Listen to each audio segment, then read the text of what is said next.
এবারের বার্থডে আমাদের রিয়া রানীর বারবিকিউ নেশনে পালন করা হয়েছে।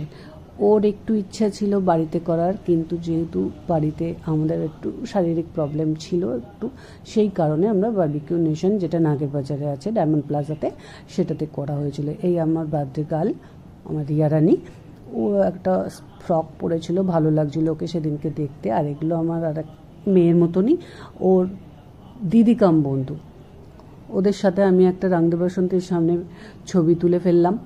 ছবি তুলে আমি আপনাদেরকে নিয়ে যাব বারবিকিউয়ের ভেতরটা, যেখানটা আমরা লোক দিয়ে বেলুন সাজানো করেছিলাম। আপনাদের যদি কারোর ইচ্ছা হয় তো আপনারা এরকম আপনাদের কারোর বার্থডেতে করতে পারেন, কারণ ওরা এটার পারমিশন দেয়। এই যে দিকটা আমাদের দেবে ভেবেছিল, আমাদের সেই দিকটাই সাজাতে দিয়েছিল।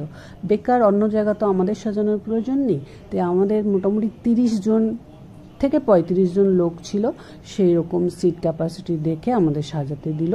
আমরা সাজিয়ে সন্ধেবেলায় গিয়ে প্রোগ্রামটা করলাম। খুব ভালো প্রোগ্রাম হয়েছিল। আপনারা